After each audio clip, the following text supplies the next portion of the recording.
ರಾಜ್ಯದಲ್ಲಿ ಮೇ 24ಕ್ಕೆ ಅಂತ್ಯವಾಗಲ್ವಾ ಲಾಕ್ಡೌನ್. ಇನ್ನೊಂದು ವಾರ ಕರುನಾಡಿಗೆ ಬೀಗ ಬಹುತೇಕ ಫಿಕ್ಸ್. ಲಾಕ್ಡೌನ್ ವಿಸ್ತರಣೆಗೆ ಒಲವು ತೋರಿರೋ ಸಚಿವರು ಯಾರು ನೋಡೋಣ. ಬೆಂಗಳೂರು ಲಾಕ್ ನ್ಯೂಸ್ ಟಾಪ್ 9 ನಲ್ಲಿ.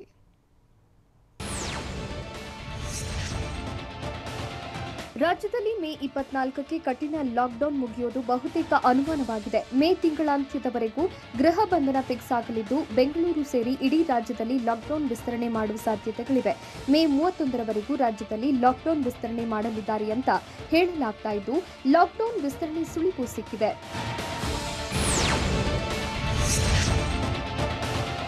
ರಾಜ್ಯದಲ್ಲಿ ಲಾಕ್ಡೌನ್ ವಿಸ್ತರಣೆ ಬಹುತೇಕ ನಿಶ್ಚಿತವಾಗಿದೆ. ಮೇ 24ರ ತನಕ ಇರುವ ಲಾಕ್ಡೌನ್ ವಿಸ್ತರಣೆ ಪಕ್ಕಾ ಎನ್ನಲಾಗಿದ್ದು, ಸರ್ಕಾರದ ಮಟ್ಟದಲ್ಲಿ ಲಾಕ್ಡೌನ್ ವಿಸ್ತರಣೆ ಬಗ್ಗೆ ಚರ್ಚೆ ನಡೆದಿದೆ. ಒಂದು ವಾರ ಲಾಕ್ಡೌನ್ ವಿಸ್ತರಿಸಿದ್ರೆ ಒಳ್ಳೆಯದು ಎಂಬ ಅಭಿಪ್ರಾಯಕ್ಕೆ ಸರ್ಕಾರ ಬಂದಿದೆ. ಈ ಬಗ್ಗೆ TV9ಗೆ ರಾಜ್ಯ ಸರ್ಕಾರದ ಮೂಲಗಳಿಂದಲೇ ಮಾಹಿತಿ ಸಿಕ್ಕಿದೆ.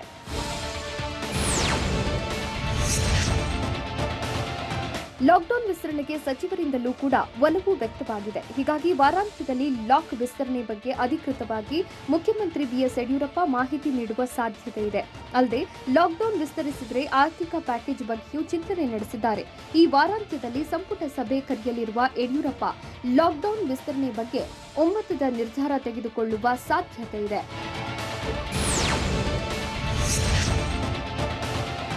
ಯಶವಂತಪುರ ಮಾರ್ಕೆಟ್ನಲ್ಲಿ ಸಾಮಾಜಿಕ ಅಂತರವೇ ಮಾಯವಾಗಿದ್ದು, ದಿನಸಿ ತರಕಾರಿ ಖರೀದಿಯಲ್ಲಿ ಬ್ಯುಸಿಯಾಗಿದ್ದ ಜನರು ಕೊರೋನಾಗೆ ಡೋಂಟ್ ಕೇರ್ ಎಂದಿದ್ರು. ಬೆಂಗಳೂರಿನಲ್ಲಿ ಪ್ರತಿದಿನ ನೂರಾರು ಜನರು ಕೊರೋನಾಗೆ ಬಲಿಯಾಗುತ್ತಿದ್ರು. ಎಚ್ಚೆತ್ತುಕೊಳ್ಳದ ಜನರು ಮಾರುಕಟ್ಟೆಗೆ ಮುಗಿಬಿದ್ದಿದ್ರು. ದಿನಸಿ ಅಂಗಡಿಗಳ ಮುಂದೆ ಜನಜಾತ್ರೆಗೆ ಸೇರಿದ್ರು. ಮಾರ್ಷಲ್ಗಳು ಮಾತ್ರ ಬಂದಿರಲಿಲ್ಲ.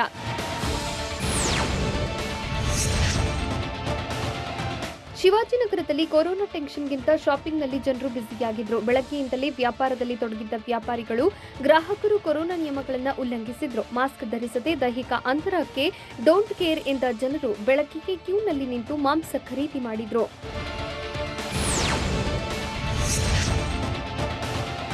ಲಾಕ್ಡೌನ್ ಇದ್ರೂ ಶಿವಾಜಿನಗರದಲ್ಲಿ ಡೋಂಟ್ ಕೇರ್ ಎಂದಿದ್ರು. ಎಂದಿನಂತೆ ವ್ಯಾಪಾರಿಗಳು ವ್ಯಾಪಾರ ಮಾಡಿದ್ದಾರೆ. ಬೆಳಗ್ಗೆಯೇ ರಸಲ್ ಮಾರ್ಕೆಟ್ ಓಪನ್ ಇದ್ದಿದ್ದರಿಂದ ಮಾಸ್ಕ್, ದೈಹಿಕ ಅಂತರ ಇಲ್ಲದೆ ಜನರು ಜಮಾಯಿಸಿದ್ರು. ಅಗತ್ಯ ಸೇವೆಗಳ ಖರೀದಿಯಲ್ಲಿ ಬ್ಯುಸಿಯಾಗಿದ್ದ ಕೆಲವು ಜನರು ಕ್ಯಾಮೆರಾ ಕಂಡ ತಕ್ಷಣ ಮಾಸ್ಕ್ ಕೈಗೆತ್ತಿಕೊಂಡ್ರು.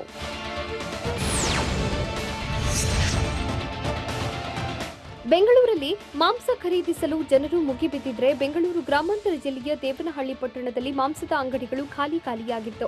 ಕೊರೋನಾ ಭೀತಿಯಿಂದ ಮಾಂಸದ ಅಂಗಡಿಗಳು ಬಿಕೋ ಎನ್ನುತ್ತಿತ್ತು. ಭಾನುವಾರವಾದರೆ ಮಾಂಸ ಖರೀದಿಗೆ ಮುಗಿಬೀಳ್ತಿದ್ದ ಜನರು ಇಂದು ಜಮಾಯಿಸಿರಲಿಲ್ಲ. ಕಡಿಮೆ ಸಂಖ್ಯೆಯಲ್ಲಿ ಆಗಮಿಸಿದ್ದ ಗ್ರಾಹಕರು ಅಂತರ ಕಾಯ್ದುಕೊಂಡು ಮಾಂಸ ಖರೀದಿ ಮಾಡಿದ್ರು.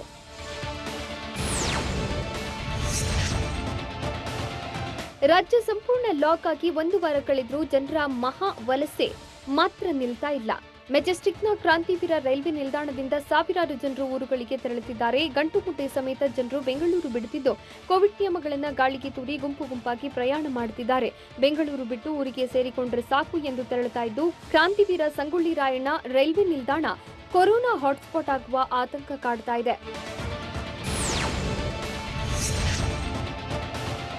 ಬೆಂಗಳೂರಿನಲ್ಲಿ ನಿತ್ಯ 10 ರೈಲುಗಳು ಸಂಚಾರ ಮಾಡ್ತಾ ಇದ್ದು, ಜನರು ಬೆಂಗಳೂರಿಗೆ ಗುಡ್ ಬೈ ಹೇಳ್ತಿದ್ದಾರೆ. ಮೈಸೂರು ಟು ಬೆಳಗಾವಿ ವಾರಣಾಸಿ ಎಕ್ಸ್ಪ್ರೆಸ್ 8:50ಕ್ಕೆ ಹೊರಟಿದ್ದು, ಯಶವಂತಪುರ ಟು ಹೌರಾ ಎಕ್ಸ್ಪ್ರೆಸ್ 10:15ಕ್ಕೆ ಪ್ರಯಾಣ ಆರಂಭಿಸಿದೆ. ಇನ್ನು ಯಶವಂತಪುರದಿಂದ ಬೀಕನೇರ್ ಎಕ್ಸ್ಪ್ರೆಸ್ 11:30ಕ್ಕೆ ತೆರಳಲಿದೆ. ರಾಜ್ಯದ ಜನರ ಜೀವ ಹಿಂಡ್ತಾ ಇರೋದು ಹೇಗೆ? Black fungus. ಬೆಂಗಳೂರಿನಲ್ಲಿ 2 ಕಪ್ಪು ಶಿಲೀಂಧ್ರಕ್ಕೆ ಬಲಿಯಾಗಿದ್ದು ನಿಜವೇ? ಕೋಲಾರ, ಬೆಳಗಾವಿಯಲ್ಲೂ ಕಪ್ಪು ಕ್ರೌರ್ಯ ಹೇಗಿದೆ ನೋಡೋಣ. ಕರಿ ಹೆಮ್ಮಾರಿ ನ್ಯೂಸ್ ಟಾಪ್ 9 ನಲ್ಲಿ.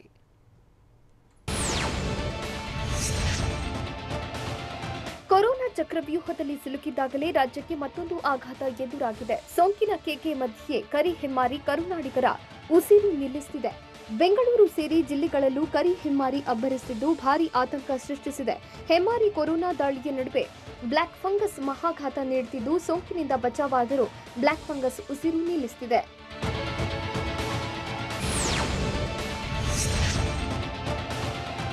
ಬೆಂಗಳೂರಿನಲ್ಲೂ ಬ್ಲ್ಯಾಕ್ ಫಂಗಸ್ ಆತಂಕ ಹೆಚ್ಚುತ್ತಿದ್ದು, ಕಪ್ಪು ಶಿಲೀಂಧ್ರಕ್ಕೆ 2 ಬಲಿಯಾಗಿದ್ದಾರೆ. ಚಿಕ್ಕಪೇಟೆಯ 64 ವರ್ಷದ ವೃದ್ಧ ಹಾಗೂ ಕೊಟ್ಟಾಲಂ ನಿವಾಸಿ 57 ವರ್ಷದ ಮಹಿಳೆ ಮೃತಪಟ್ಟಿದ್ದಾರೆ.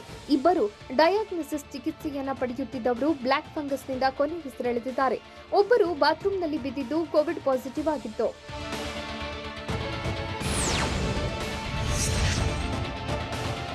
ಕೋಲಾರದ 12 ಜನರಲ್ಲಿ ಬ್ಲಾಕ್ ಫಂಗಸ್ ಪತ್ತೆಯಾಗಿದೆ. 12 ಜನರ ಪೈಕಿ 7 ಜನರಿಗೆ ಕೋಲಾರದ ಆರ್ಎಲ್ ಜಾಲಪ್ಪ ಆಸ್ಪತ್ರೆಯಲ್ಲಿ ಚಿಕಿತ್ಸೆ ನೀಡಲಾಗ್ತಿದೆ. ಸದ್ಯಕ್ಕೆ 3 ಜನರಿಗೆ ಆಪರೇಷನ್ ಮಾಡಿ ಚಿಕಿತ್ಸೆ ನೀಡಿದ್ದು, ಉಳಿದವರಿಗೆ ಚಿಕಿತ್ಸೆ ನೀಡುವುದಕ್ಕೆ ಇಂಜೆಕ್ಷನ್ ಇಲ್ಲ.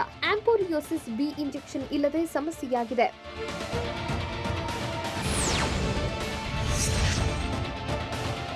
ಬ್ಲಾಕ್ ಫಂಗಸ್ನಿಂದ ಬೆಳಗಾವಿಯ ವ್ಯಕ್ತಿಯೊಬ್ಬ ಜೀವನ್ಮರಣದ ನಡುವೆ ಹೋರಾಟ ನಡೆಸುತ್ತಿದ್ದಾನೆ.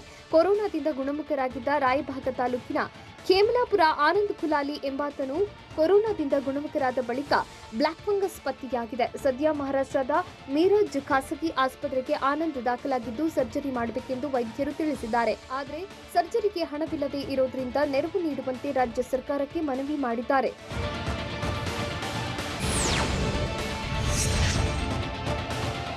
ಕೊರೋನಾ ಆರ್ಭಟದ ನಡುವೆ ಸರ್ಕಾರಕ್ಕೆ ಬ್ಲಾಕ್ ಫಂಗಸ್ ಮತ್ತೊಂದು ತಲೆನೋವು ತರುವ ಲಕ್ಷಣಗಳಿವೆ. ಬ್ಲಾಕ್ ಫಂಗಸ್ ಚಿಕಿತ್ಸೆಗೆ ಬೇಕಾದ ಔಷಧಕ್ಕೆ ಕೊರತೆ ಉಂಟಾಗಿದ್ದು, ಮೌಖಿಕವಾಗಿ ಡ್ರಗ್ಸ್ ಕೊರತೆ ಬಗ್ಗೆ ಡ್ರಗ್ ಕಂಟ್ರೋಲ್ ಬೋರ್ಡ್ ಅಧಿಕಾರಿಗಳು ಮಾಹಿತಿ ನೀಡಿದ್ದಾರೆ. ವಾರಕ್ಕೆ ಕನಿಷ್ಠ 400 ವೈಲ್ಸ್ ಅಗತ್ಯವಿದೆ. ಆದರೆ ಬೆಂಗಳೂರಿನಲ್ಲಿ ಬ್ಲಾಕ್ ಫಂಗಸ್ಗೆ ಚಿಕಿತ್ಸೆ ನೀಡುವ ಇಂಜೆಕ್ಷನ್ ಕೊರತೆ ಇದ್ದು ಆತಂಕ ಮೂಡಿಸಿದೆ.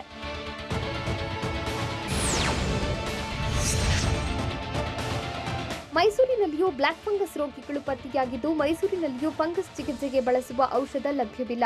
ಹೈದರಾಬಾದ್ನಿಂದ ಸಪ್ಲೈ ಆಗ್ತಿದ್ದ ಮೆಡಿಸಿನ್ ಕೂಡ ಸದ್ಯ ಲಭ್ಯವಾಗ್ತಿಲ್ಲ. ಜೊತೆಗೆ ಮಾರುಕಟ್ಟೆಯಲ್ಲಿ ಲಭ್ಯವಿರುವ ಪರ್ಯಾಯ ಔಷಧಗಳು ಕೂಡ ಕಡಿಮೆ ಸ್ಟಾಕ್ ಇವೆ. ಹೀಗಾಗಿ ಕೊರೋನಾ ಅಬ್ಬರದ ನಡುವೆ ಬ್ಲಾಕ್ ಫಂಗಸ್ಗೆ ಔಷಧ ಹೊಂದಿಸಲು ಸರ್ಕಾರಕ್ಕೆ ಸಂಕಷ್ಟ ಎದುರಾಗಿದೆ. ಬ್ಲಾಕ್ ಫಂಗಸ್ ಮೆಡಿಸಿನ್ ವಿಚಾರದಲ್ಲೂ ಮತ್ತೆ ಕೇಂದ್ರ ಸರ್ಕಾರದ ಮೊರೆ ಹೋಗಿದೆ.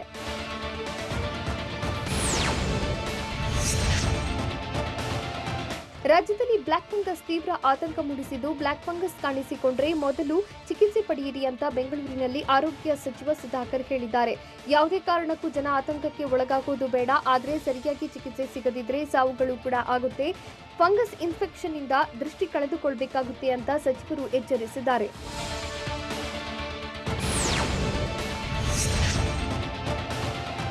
ಸೋಂಕಿತರಿಗೆ ಕಂಟಕವಾಗಿ ಕಾಡುತ್ತಿರೋ ಬ್ಲಾಕ್ ಫಂಗಸ್ಗೆ ನಾಳೆಯಿಂದ ಬೌರಿಂಗ್ನಲ್ಲಿ ಚಿಕಿತ್ಸೆ ನೀಡುವುದಕ್ಕೆ ವ್ಯವಸ್ಥೆ ಮಾಡುತ್ತೇವೆ ಅಂತ ಆರೋಗ್ಯ ಸಚಿವ ಡಾಕ್ಟರ್ ಕೆ ಸುಧಾಕರ್ ತಿಳಿಸಿದ್ದಾರೆ.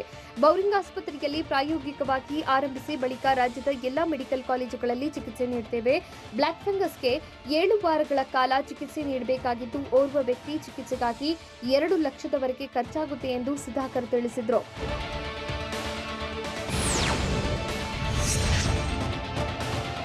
ಕೊರೋನಾ ಆರ್ಭಟದ ನಡುವೆ ಬ್ಲಾಕ್ ಫಂಗಸ್ ತೀವ್ರ ಆತಂಕ ಮೂಡಿದೆ. ಇದರ ಜೊತೆಗೆ ಬ್ಲಾಕ್ ಫಂಗಸ್ ಔಷಧಕ್ಕೆ ಅಭಾವ ಉಂಟಾಗಿದ್ದು 20,000 ಡೋಸ್ ನೀಡುವಂತೆ ಕೇಂದ್ರಕ್ಕೆ ಮನವಿ ಮಾಡುತ್ತೇವೆ ಎಂದು ಆರೋಗ್ಯ ಸಚಿವ ಸುಧಾಕರ್ ಹೇಳಿದರು. ಬ್ಲಾಕ್ ಫಂಗಸ್ನಿಂದ ಮೃತಪಟ್ಟ ಬಗ್ಗೆ ಮಾಹಿತಿ ಗೊತ್ತಿಲ್ಲ. ಹೀಗಾಗಿ ನಿಖರವಾದ ಅಂಕಿ ಸಂಖ್ಯೆ ಈಗ ಹೇಳೋದಕ್ಕೆ ಆಗಲ್ಲ. ಅಲ್ಲದೆ ಇದಕ್ಕಾಗಿ ಒಂದು ಸಮಿತಿ ಮಾಡಿ ಚಿಕಿತ್ಸೆ ನೀಡುವ ಸಂಬಂಧ ಸಮಿತಿಯಲ್ಲಿ ಚರ್ಚಿಸುತ್ತೇವೆ ಅಂತ ಸುಧಾಕರ್ ತಿಳಿಸಿದ್ದಾರೆ. ಕೊರೋನಾ ಟೆಸ್ಟಿಂಗ್ ಹೆಸರಿನಲ್ಲೂ ನಡೀತಾ ಇದೆಯಾ ಕಳ್ಳಾಟ? ಕರ್ನಾಟಕದಲ್ಲಿ ಏಕಾಏಕಿ ಸೋಂಕಿತರ ಸಂಖ್ಯೆ ಇಳಿಕೆಯಾಗಿದ್ದು ಹೇಗೆ? ಬೆಂಗಳೂರಿನಲ್ಲೂ ಕೋವಿಡ್ ಟೆಸ್ಟ್ಗೆ ರೆಸ್ಟ್ ನೀಡಲಾಗಿದೆಯಾ? ನೋಡೋಣ. ಟೆಸ್ಟ್ಗೆ ರೆಸ್ಟ್ ನ್ಯೂಸ್ ಟಾಪ್ 9 ನಲ್ಲಿ.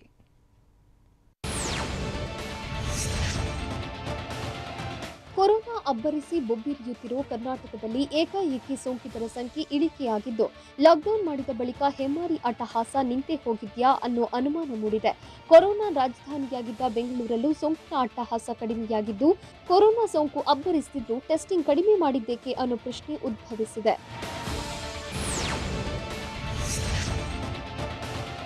ಕೊರೋನಾ ಸೋಂಕಿನ ಲೆಕ್ಕಾಚಾರ ಕಡಿಮೆ ಮಾಡಲು ಸರ್ಕಾರವೇ ತಂತ್ರ ಮಾಡಿರೋ ಅನುಮಾನ ಮೂಡಿದೆ. ಲಾಕ್ಡೌನ್ ಬಳಿಕ ಕೊರೋನಾ ಇಳಿಕೆಯಾಗಿದೆ ಅನ್ನೋದು ತೋರಿಸಲು ಮಾಸ್ಟರ್ ಪ್ಲಾನ್ ಮಾಡಿರೋ ಸಾಧ್ಯತೆಗಳಿದ್ದು, ಸೋಂಕು ಏಕಾಏಕಿ ಇಳಿಕೆಯಾಯ್ತಾ ಅಥವಾ ಟೆಸ್ಟ್ ಕಡಿಮೆ ಮಾಡಿದ್ರಾ ಅನ್ನೋದು ಜನರ ಪ್ರಶ್ನೆಯಾಗಿದೆ. ಟೆಸ್ಟ್ ಕಡಿಮೆ ಮಾಡಿ ಸರ್ಕಾರ ಮತ್ತೊಂದು ಎಡವಟ್ಟು ಮಾಡಿರೋ ಆತಂಕ ಕಾಡುತ್ತಿದ್ದು, ಕೊರೋನಾ ಕೇಸ್ ಹೆಚ್ಚಾದರೆ ಬೆಡ್ಗಳ ಸಮಸ್ಯೆ ಉಂಟಾಗೋ ಸಾಧ್ಯತೆಯಿಂದ ತಂತ್ರ ರೂಪಿಸಿರೋ ಸಾಧ್ಯತೆ ಇದೆ.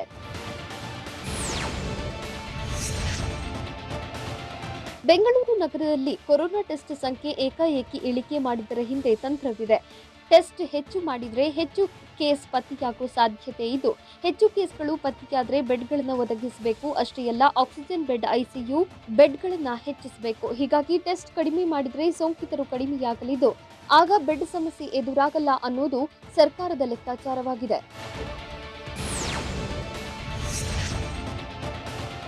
ಕೊರೋನಾ ಟೆಸ್ಟ್ ಕಡಿಮೆ ಮಾಡಿರುವುದಕ್ಕೆ ತಜ್ಞರು ಆತಂಕ ವ್ಯಕ್ತಪಡಿಸಿದ್ದಾರೆ. ಟೆಸ್ಟ್ ಕಡಿಮೆ ಮಾಡಿದರೆ ಕೊರೋನಾ ಸೋಂಕಿತರು ಪತ್ತೆಯಾಗಲ್ಲ. ಆಗ ಕೊರೋನಾ ಸೋಂಕಿತರ ಸಂಖ್ಯೆ ಮತ್ತಷ್ಟು ಸ್ಫೋಟವಾಗಲಿದೆ. ಸಮುದಾಯ ಮಟ್ಟದಲ್ಲೂ ಸೋಂಕು ವ್ಯಾಪಕವಾಗಿ ಹರಡುವ ಸಾಧ್ಯತೆಗಳಿವೆ. ಇದರಿಂದ ಕೊರೋನಾ ಸೋಂಕಿನ 3ನೇ ಅಲೆಗೆ ನಾವೇ ದಾರಿ ಮಾಡಿಕೊಟ್ಟಂತಾಗುತ್ತದೆ ಅಂತ ತಜ್ಞರು ಎಚ್ಚರಿಸಿದ್ದಾರೆ.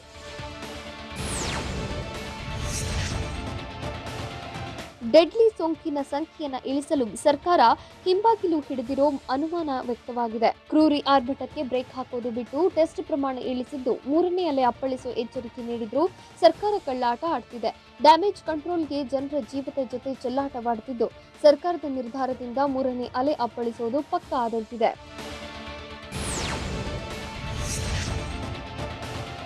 ರಾಜ್ಯದಲ್ಲಿ ಕೊರೋನಾ ಸೋಂಕಿನ ಸಂಖ್ಯೆ ಕಡಿಮೆ ಮಾಡಲು ಸರ್ಕಾರ ಕಳ್ಳಾಟ ಆಡುತ್ತಿದ್ದು ಟೆಸ್ಟಿಂಗ್ ಜಪ ಮಾಡ್ತಿದ್ದ ಸರ್ಕಾರ ದಿಢೀರ್ ಟೆಸ್ಟಿಂಗ್ ಕಡಿಮೆ ಮಾಡಿದೆ. ಹೆಚ್ಚು ಟೆಸ್ಟಿಂಗ್ ಮಾಡಿ ಸೋಂಕಿತರನ್ನ ಪತ್ತೆ ಹಚ್ಚಲು ತಜ್ಞರು ಸಲಹೆ ನೀಡಿದ್ರು. ಅಲ್ಲದೆ ಪರೀಕ್ಷೆ ಹೆಚ್ಚು ಮಾಡಿದರೆ ಕೊರೋನಾ ಸೋಂಕಿನ ಸುಳಿಗಾಗಿ ಬ್ರೇಕ್ ಬೀಳಲಿದ್ದು 3ನೇ ಅಲೆಯಿಂದ ತಪ್ಪಿಸಲು ಟೆಸ್ಟಿಂಗ್ ಕಡ್ಡಾಯವೆಂದು ಎಚ್ಚರಿಸಿದ್ರು. ಆದರೆ ತಜ್ಞರು ಸಲಹೆಯನ್ನೇ ಸರ್ಕಾರ ಧಿಕ್ಕರಿಸಿದೆ.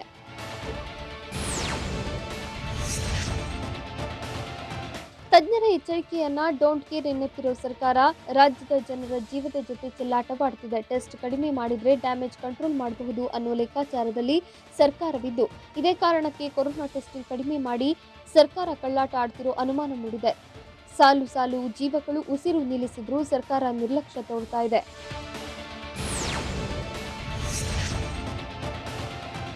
ಕೊರೋನಾ ಟೆಸ್ಟಿಂಗ್ ಕಡಿಮೆ ಮಾಡಿರೋ ಸರ್ಕಾರದ ನಿರ್ಧಾರದ ಹಿಂದೆ ಹಲವು ಪ್ರಶ್ನೆಗಳು ಉದ್ಭವಿಸಿದೆ. ರಾಜ್ಯದಲ್ಲಿ ಕೊರೋನಾ ಅಬ್ಬರಿಸೋದೇ ರಾಜ್ಯ ಸರ್ಕಾರದ ವೈಫಲ್ಯವೇ ಕಾರಣವಾಗಿದೆ. ಹೀಗಾಗಿ ತನ್ನ ವೈಫಲ್ಯ ಮುಚ್ಚಿಕೊಳ್ಳೋಕೆ ಟೆಸ್ಟ್ ಕಡಿಮೆ ಮಾಡಿದ್ಯಾ ಅನ್ನೋ ಅನುಮಾನ ಮೂಡಿದೆ. ಅಲ್ಲದೆ ಕೊರೋನಾ ಅಬ್ಬರಿಸುತ್ತಿರೋ ಬೆಂಗಳೂರಿನಲ್ಲಿ ಏಕಾಏಕಿ ಟೆಸ್ಟಿಂಗ್ ಕಡಿಮೆಯಾಗಿದ್ದು ಏಕೆ ಅಂತ ಜನರನ್ನ ಪ್ರಶ್ನಿಸುತ್ತಿದ್ದಾರೆ.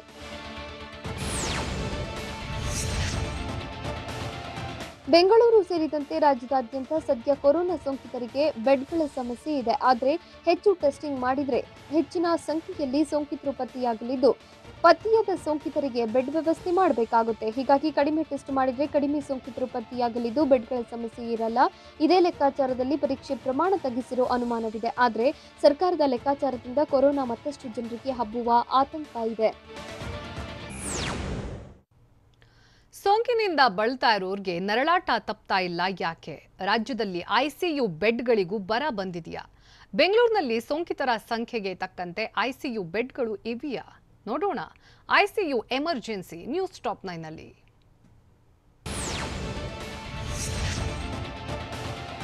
ಕೊರೋನಾ ನರ್ತನದ ಮಧ್ಯೆ ರಾಜ್ಯದಲ್ಲಿ ಜೀವ ಉಳಿಸಿಕೊಳ್ಳುವುದೇ ಸವಾಲಾಗಿದೆ. ಐಸಿಯು ಬೆಡ್ ಸಿಗದೆ ನೂರಾರು ಸೋಂಕಿತರು ಪ್ರಾಣಕ್ಕೆ ಕಂಟಕ ಬಂದಿದ್ದು ಐಸಿಯು ಬೆಡ್ಗಳನ್ನು ಹೆಚ್ಚಿಸದೆ ಹೋದರೆ ರಾಜ್ಯಕ್ಕೆ ಗಂಡಾಂತರ ಕಾದಿದೆ. ಐಸಿಯು ಬೆಡ್ಗಳ ಬಗ್ಗೆ ತಜ್ಞರ ಮಾಹಿತಿ ಬೆಚ್ಚಿ ಬೀಳುವಂತಿದ್ದು ಕರುನಾಡಿಗೆ ಐಸಿಯು ಎಮರ್ಜೆನ್ಸಿ ಎದುರಾಗಿದೆ.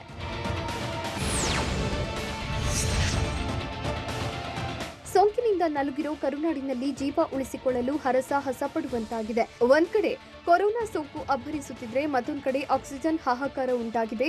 ಇದೀಗ ಸೋಂಕಿನ ಮಧ್ಯೆ ಐಸಿಯು ವಾರ್ಡ್ಗಳಲ್ಲೂ ಸಮಸ್ಯೆಗಳನ್ನ ಸರಮಾಲಿಗೆ ಹುಟ್ಟಿಕೊಂಡಿದ್ದು ಸೋಂಕಿತರ ಜೀವ ಉಳಿಸೋಕೆ ಐಸಿಯು ಬೆಡ್ಗಳು ಬೇಕಾಗಿದೆ. ಸಾವಿನ ಸಂಖ್ಯೆ ಕಡಿಮೆ ಮಾಡೋದಕ್ಕೆ ಐಸಿಯು ಬೆಡ್ಗಳು ಬೇಕಿದೆ.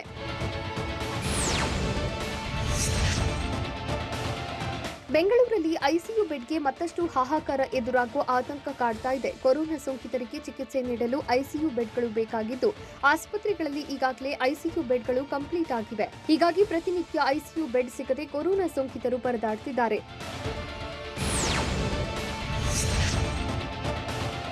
ಸಿಲಿಕಾನ್ ಸಿಟಿಯಲ್ಲಿ ಚಿಕಿತ್ಸೆಗಾಗಿ ಇನ್ನೂ ಅಲೆದಾಡಬೇಕಾದ ಪರಿಸ್ಥಿತಿ ಇದೆ. ಆದರೆ ಆಸ್ಪತ್ರೆಯಿಂದ ಆಸ್ಪತ್ರೆಗಳಿಗೆ ಅಲೆದಾಡಿದ್ರೂ ಐಸಿಯು ಬೆಡ್ಗಳು ಸಿಗ್ತಾ ಇಲ್ಲ.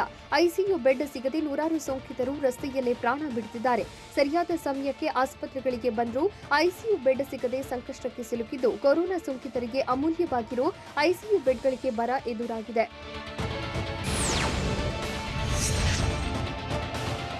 ರಾಜಧಾನಿ ಬೆಂಗಳೂರಿನಲ್ಲಿ ಐಸಿಯು ಬೆಡ್ಗಳಿಗಾಗಿ ಸೋಂಕಿತರು ಪರದಾಡುವಂತಾಗಿದೆ. ಬೆಂಗಳೂರಲ್ಲಿ ಒಟ್ಟು 1200 ಐಸಿಯು ಬೆಡ್ಗಳು ಲಭ್ಯವಿದೆ. ಖಾಸಗಿ ಸರ್ಕಾರಿ ಆಸ್ಪತ್ರೆ ಸೇರಿ 200 ಐಸಿಯು ಬೆಡ್ ಇದೆ. ಸರ್ಕಾರಿ ಆಸ್ಪತ್ರೆಗಳಿಗಿಂತ ಖಾಸಗಿ ಆಸ್ಪತ್ರೆಗಳಲ್ಲೇ ಅತಿ ಹೆಚ್ಚು ಐಸಿಯು ಬೆಡ್ ಲಭ್ಯವಿದೆ. ಇಷ್ಟೆಲ್ಲ ವ್ಯವಸ್ಥೆ ಇದ್ರೂ ಸೋಂಕಿತರಿಗೆ ಸೌಲಭ್ಯ ಮಾತ್ರ ಸಿಗ್ತಾ ಇಲ್ಲ.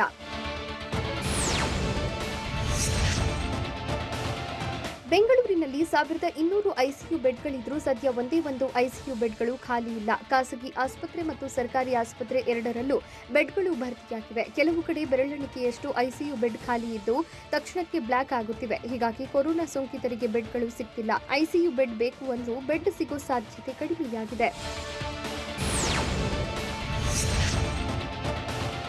ಕರ್ನಾಟಕದಲ್ಲಿ ಪ್ರತಿನಿತ್ಯ 40,000ರಷ್ಟು ಕೊರೋನಾ ಕೇಸ್ಗಳು ಬರ್ತಿದ್ದು ಇವುಗಳ ಪೈಕಿ 17% ಸೋಂಕಿತರಿಗೆ ಆಕ್ಸಿಜನ್ ಬೆಡ್ ಬೇಕಾಗಿದೆ. ಈ 17% ಸೋಂಕಿತರ ಪೈಕಿ 10% ಸೋಂಕಿತರಿಗೆ ಐಸಿಯು ಬೆಡ್ ಅವಶ್ಯಕತೆ ಇದೆ. ಒಟ್ಟು ಸೋಂಕಿತರ ಪೈಕಿ 1.7% ಜನರಿಗೆ ಐಸಿಯು ಬೆಡ್ಗಳು ಬೇಕಾಗಿದೆ. ಹೀಗಾಗಿ ಕರ್ನಾಟಕದಲ್ಲಿ ಸದ್ಯಕ್ಕೆ ಐಸಿಯು ಬೆಡ್ಗಳಿಗೆ ಅಭಾವ ಉಂಟಾಗಿದೆ.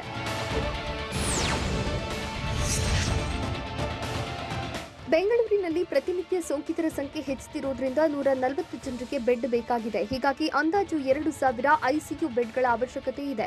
ಈಗಿರೋ ಸೋಂಕಿತರ ಜೊತೆಗೆ ಹೊಸ ಸೋಂಕಿತರಿಗೂ ಬೆಡ್ ಬೇಕಾಗಿದೆ. ಆಸ್ಪತ್ರೆಯಿಂದ ಡಿಸ್ಚಾರ್ಜ್ ಆಗಿರೋರ ಸಂಖ್ಯೆ ಗಮನಿಸಿ 2,000 ಬೆಡ್ಗಳಿಂದ 15 ದಿನ ಮ್ಯಾನೇಜ್ ಮಾಡಬಹುದು. ರಾಜ್ಯ ರಾಜಧಾನಿ ಬೆಂಗಳೂರಿನಲ್ಲಿ ಸದ್ಯ ಐಸಿಯು ಬೆಡ್ಗಳಿಗೆ ಕೊರತೆ ಉಂಟಾಗಿದ್ದು ಒಂದು ಬೆಡ್ ಹೆಚ್ಚುವರಿ ಐಸಿಯು ಹೆಚ್ಚಿಸೋಕೆ ಲಕ್ಷಾಂತರ ರೂಪಾಯಿ ಬೇಕು.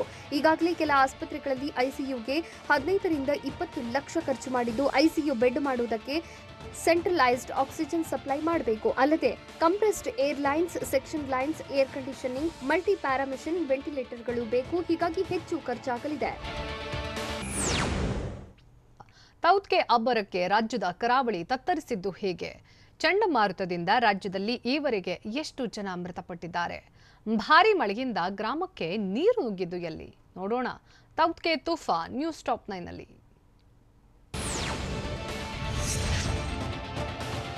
ಪಶ್ಚಿಮ ಕರಾವಳಿಯಲ್ಲಿ ತೌಕ್ತೆ ಅಬ್ಬರ ಮುಂದುವರೆದಿದ್ದು ತೌಕ್ತೆ ಚಂಡಮಾರುತದ ಅಬ್ಬರಕ್ಕೆ ಕರಾವಳಿ ತತ್ತರಿಸಿದೆ. ಮಂಗಳೂರು, ಉಡುಪಿ ಸೇರಿದಂತೆ ಹಲವೆಡೆ ವರುಣ ಅಬ್ಬರಿಸ್ತಾ ಇದ್ದು ಅಲೆಗಳ ಅಬ್ಬರಕ್ಕೆ ಕರಾವಳಿ ನಿವಾಸಿಗಳು ಬೆಚ್ಚಿ ಬಿದ್ದಿದ್ದಾರೆ. ಸಮುದ್ರ ದಡಕ್ಕೆ ಭಾರೀ ಗಾತ್ರದ ಅಲೆಗಳು ಅಪ್ಪಳಿಸ್ತಾ ಇದ್ದು ಭಾರೀ ಆತಂಕ ಮೂಡಿಸ್ತಾ ಇದೆ. ತೌಕ್ತೆ ಚಂಡಮಾರುತದ ಅಬ್ಬರಕ್ಕೆ ದಕ್ಷಿಣ ಕನ್ನಡ ತತ್ತರಿಸಿದೆ. ಕರಾವಳಿಗೆ ಬರ ಸಿಡಿಲಿನಂತೆ ಅಪ್ಪಳಿಸಿದ್ದು ರಕ್ಕಸ ಗಾಳಿ ಸಮುದ್ರ ತೀರದ ಜನರಲ್ಲಿ ಭಯ ಹುಟ್ಟಿಸಿದೆ. ವರ್ಷದ ಮೊದಲ ಚಂಡಮಾರುತಕ್ಕೆ ಕರಾವಳಿ ಜನ ಕಂಗೆಟ್ಟಿದ್ದು ಈಗಾಗಲೇ ನೂರಾರು ಮರಗಳು ಅಲೆ ಅಬ್ಬರಕ್ಕೆ ಉರುಳಿವೆ. ಕಡಲ ಕೊರೆತದ ಭಯದಲ್ಲೇ ಕರಾವಳಿ ಜನ ಬದುಕ್ತಾ ಇದ್ದು ದಕ್ಷಿಣ ಕನ್ನಡ ಜಿಲ್ಲೆಯಲ್ಲಿ ಕ್ಷಣ ಕ್ಷಣಕ್ಕೂ ಪರಿಸ್ಥಿತಿ ಗಂಭೀರವಾಗ್ತಾ ಇದೆ.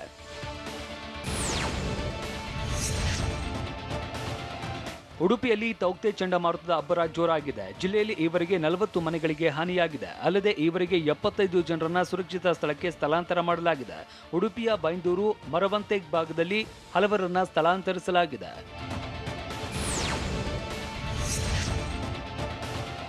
ಉತ್ತರ ಕನ್ನಡದಲ್ಲಿ ಗಾಳಿ ಮಳೆ ಹೆಚ್ಚಾಗಿದ್ದು ಅರಬ್ಬಿ ಸಮುದ್ರದಲ್ಲಿ ಅಲೆಗಳ ಅಬ್ಬರ ಮುಂದುವರೆದಿದೆ. ಹಲವೆಡೆ ವಿದ್ಯುತ್ ಕಂಬ ಹಾಗೂ ಮರಗಳು ನೆಲಕ್ಕೆ ಉರುಳಿದ್ದು ರಾತ್ರಿಯಿಂದ ವಿದ್ಯುತ್ ಇಲ್ಲದೆ ಜನ ಪರದಾಡಿದ್ದಾರೆ. ಜಿಲ್ಲೆಯ ಕರಾವಳಿ ಹಾಗೂ ಘಟ್ಟದ ಮೇಲಿನ ತಾಲೂಕುಗಳಲ್ಲೂ ಮಳೆ ಹೆಚ್ಚಾಗಿದ್ದು ಸಮುದ್ರ ತೀರದಲ್ಲಿದ್ದ ಹಲವು ದೋಣಿಗಳಿಗೆ ಭಾರೀ ಹಾನಿಯಾಗಿದೆ.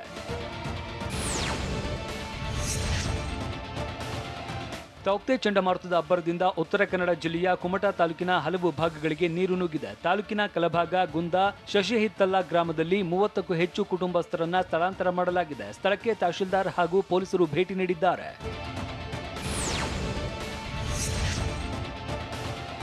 ಶಿವಮೊಗ್ಗ ಜಿಲ್ಲೆಯ ಹೊಸನಗರ ತಾಲೂಕಿನಾದ್ಯಂತ ಬಿರುಗಾಳಿ ಸಹಿತ ಭಾರೀ ಮಳೆಯಾಗ್ತಾ ಇದೆ. ಬಿರುಗಾಳಿ ಸಹಿತ ಮಳೆಗೆ ಮರ ಉರುಳಿ ಬಿದ್ದಿದ್ದು ತಡರಾತ್ರಿಯಿಂದ ತಾಲೂಕಿನಲ್ಲಿ ವಿದ್ಯುತ್ ಪೂರೈಕೆಯಲ್ಲಿ ಅಡಚಣೆ ಉಂಟಾಗಿತ್ತು.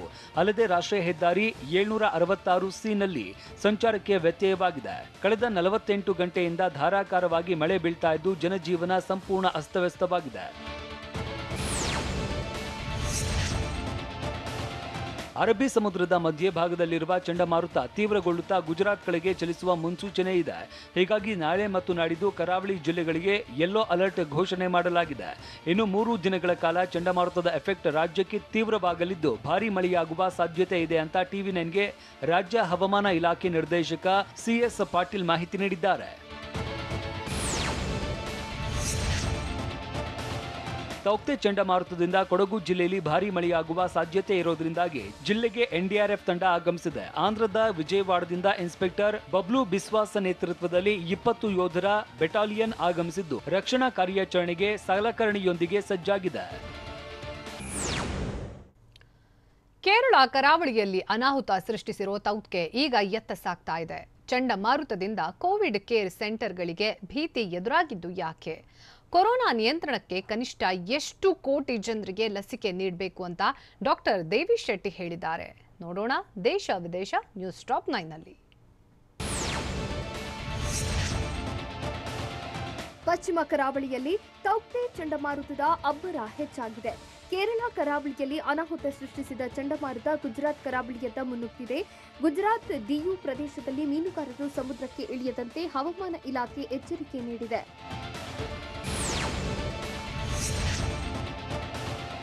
ತೌಕ್ತೆ ಚಂಡಮಾರುತ ಮುಂಬೈನಲ್ಲೂ ಅಬ್ಬರಿಸಲಿದೆ. ಮುಂಬೈನ ಕೋವಿಡ್ ಸೆಂಟರ್ಗಳು ಚಂಡಮಾರುತದ ಹೊಡೆತಕ್ಕೆ ಸಿಲುಕುವ ಸಾಧ್ಯತೆ ಇದೆ. ಹೀಗಾಗಿ ಕೆಲವು ಕೋವಿಡ್ ಸೆಂಟರ್ಗಳ ರೋಗಿಗಳನ್ನು ಮುಂಬೈ ಮಹಾನಗರ ಪಾಲಿಕೆ ಅಧಿಕಾರಿಗಳು ಶಿಫ್ಟ್ ಮಾಡಿದ್ದಾರೆ. 850 ಕೊರೋನಾ ರೋಗಿಗಳನ್ನು ಸ್ಥಳಾಂತರ ಮಾಡಲಾಗಿದೆ.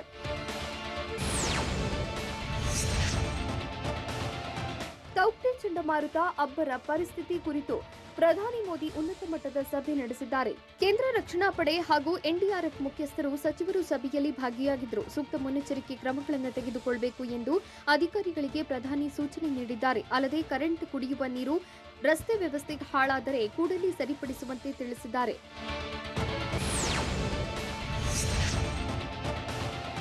ತೌಕ್ತೆ ಚಂಡಮಾರುತದ ಎಫೆಕ್ಟ್ನಿಂದ ಕೇರಳದಲ್ಲಿ ಭಾರೀ ಮಳೆ ಸುರಿಯುತ್ತಿದೆ. ಭಾರೀ ಮಳೆ, ಬಿರುಗಾಳಿಯಿಂದ ಸಮುದ್ರ ಅಲೆಗಳು ದಡಕ್ಕೆ ವೇಗವಾಗಿ ಅಪ್ಪಳಿಸುತ್ತಿವೆ.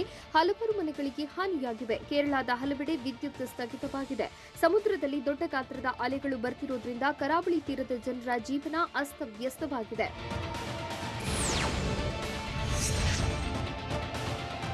ಭಾರತದಲ್ಲಿ ಕೊರೋನಾ ಹೊಸ ಪ್ರಕರಣಗಳ ಸಂಖ್ಯೆ ಇಳಿಮುಖವಾಗ್ತಿದೆ. ಕಳೆದ 24 ಗಂಟೆಗಳಲ್ಲಿ 3,11,170 ಹೊಸ ಪ್ರಕರಣಗಳು ಪತ್ತೆಯಾಗಿದ್ದು 4,077 ಮಂದಿ ಸಾವನ್ನಪ್ಪಿದ್ದಾರೆ. ದೇಶದ 516 ಜಿಲ್ಲೆಗಳಲ್ಲಿ ಕೊರೋನಾ ಪಾಸಿಟಿವಿಟಿ ದರ 10% ಹೆಚ್ಚಿದೆ.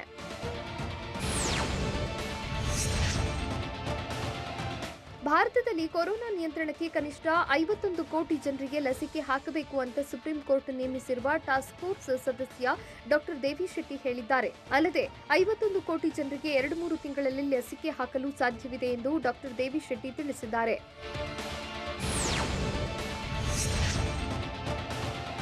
ಉತ್ತರ ಪ್ರದೇಶದಲ್ಲಿ ಕೊರೋನಾ ಸೋಂಕಿತರ ಸಂಖ್ಯೆ ಹೆಚ್ಚಾಗ್ತಿದೆ. ಹೀಗಾಗಿ ರಾಜ್ಯದಾದ್ಯಂತ ಮೇ 24ರವರೆಗೆ ಕೊರೋನಾ ಲಾಕ್ಡೌನ್ ಮುಂದುವರಿಸಲಾಗಿದೆ. ಬಡ ಕುಟುಂಬಗಳಿಗೆ ಉಚಿತ ಪಡಿತರ ಹಾಗೂ ಕೂಲಿ ಕಾರ್ಮಿಕರಿಗೆ ಮಾಸಿಕ 1,000 ರೂಪಾಯಿ ನೀಡುವ ಯೋಜನೆ ಹಾಕಿಕೊಂಡಿದೆ ಆದಿತ್ಯನಾಥ್ ಸರ್ಕಾರ.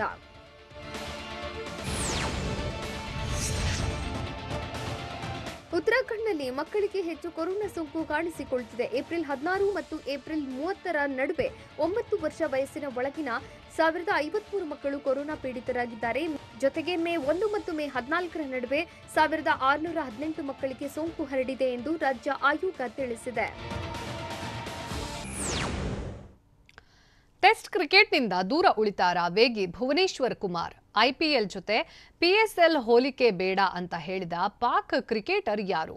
ರೈತರಿಗೆ ಸಹಾಯ ಮಾಡೋಕೆ ರಿಯಲ್ ಸ್ಟಾರ್ ಉಪೇಂದ್ರ ಮಾಡ್ತಾ ಇರೋದು ಏನು? ನೋಡೋಣ ಎಂಟರ್ಟೈನ್ಮೆಂಟ್ ನ್ಯೂಸ್ ಟಾಪ್ 9ನಲ್ಲಿ. ಟೆಸ್ಟ್ ಕ್ರಿಕೆಟ್ನಿಂದ ವೇಗಿ ಭುವನೇಶ್ವರ್ ಕುಮಾರ್ ದೂರವಾಗುವ ಸಾಧ್ಯತೆ ಇದೆ. ಟೆಸ್ಟ್ ಚಾಂಪಿಯನ್ಶಿಪ್ಗೂ ಭುವಿಯನ್ನ ಆಯ್ಕೆ ಮಾಡಿಲ್ಲ. ಅಲ್ಲದೆ ಭುವಿ ಆಪ್ತರು ಹೇಳುವ ಪ್ರಕಾರ ಭುವನೇಶ್ವರ್ ಕುಮಾರ್ ಟೆಸ್ಟ್ ಮಾದರಿಯಿಂದ ದೂರವಾಗಲು ಚಿಂತಿಸುತ್ತಿದ್ದಾರೆ. ಅಲ್ಲದೆ ಟಿ20 ಏಕದಿನ ಕ್ರಿಕೆಟ್ನತ್ತ ಗಮನ ಹರಿಸಲು ಭುವಿ ಪ್ಲಾನ್ ಮಾಡಿದ್ದಾರೆ.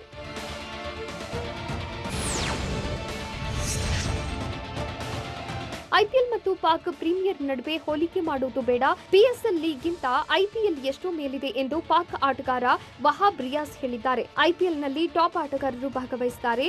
ಐಪಿಎಲ್ಗೆ ವಿಶ್ವದ ಯಾವುದೇ ಟೂರ್ನಿ ಪೈಪೋಟಿ ಮಾಡುವುದಕ್ಕೆ ಆಗಲ್ಲ ಅಂತ ರಿಯಾಜ್ ತಿಳಿಸಿದ್ದಾರೆ.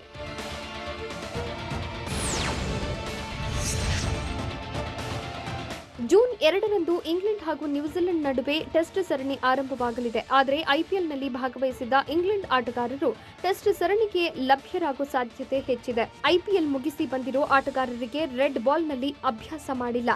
ಅನುಭವದ ಕೊರತೆ ಹಿನ್ನೆಲೆಯಲ್ಲಿ ಆಟಗಾರರು ಟೆಸ್ಟ್ ಪಂದ್ಯಕ್ಕೆ ಅಲಭ್ಯರಾಗಲಿದ್ದಾರೆ.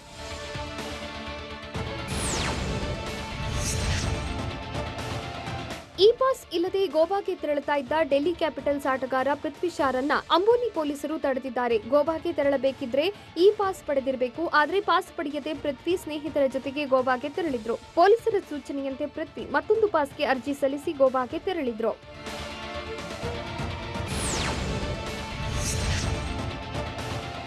ನನ್ನ ಆರೋಗ್ಯದ ಕುರಿತು ದಯವಿಟ್ಟು ವದಂತಿ ಹರಡಬೇಡಿ ಎಂದು team India wicket keeper Wriddhiman Saha ಮನವಿ ಮಾಡಿದ್ದಾರೆ. ನನ್ನ 2 ಕೋವಿಡ್ ಪರೀಕ್ಷೆಯಲ್ಲಿ 1 ನೆಗೆಟಿವ್ 1 ಪಾಸಿಟಿವ್ ಬಂದಿದೆ. ನಾನು ಹಿಂದೆಗಿಂತಲೂ ಆರೋಗ್ಯವಾಗಿದ್ದೇನೆ. ಯಾರು ವದಂತಿ ಹರಡಬೇಡಿ ಎಂದು ಸಹ ಮನವಿ ಮಾಡಿಕೊಂಡಿದ್ದಾರೆ.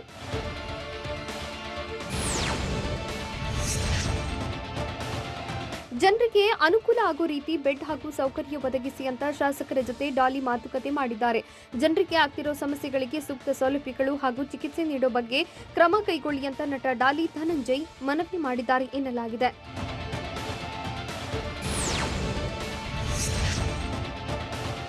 ರಿಯಲ್ ಸ್ಟಾರ್ ಉಪೇಂದ್ರ ಸದ್ಯ ಸಂಕಷ್ಟದಲ್ಲಿರುವ ರೈತರಿಗೆ ಸಾಧ್ಯವಾದಷ್ಟು ಸಹಾಯ ಮಾಡೋ ಪ್ಲಾನ್ ಮಾಡಿದ್ದಾರೆ. ಅಗತ್ಯ ವಸ್ತುಗಳನ್ನು ಹಂಚಿಕೆ ಮಾಡ್ತಿರೋ ಉಪೇಂದ್ರ ಹಾಗೂ ತಂಡ ನಂತರ ರೈತರ ತರಕಾರಿ ಹಾಗೂ ಬೆಳೆಗಳಿಗೆ ಸೂಕ್ತ ಬೆಲೆ ಕೊಟ್ಟು ನ್ಯಾಯ ಒದಗಿಸೋ ಪ್ಲಾನ್ ಮಾಡ್ತಿದೆ. ಈ ಕಾರ್ಯ ಎಷ್ಟರ ಮಟ್ಟಿಗೆ ಸಫಲ ಆಗುತ್ತೆ ಅನ್ನೋದನ್ನ ಕಾದು ನೋಡಬೇಕಿದೆ.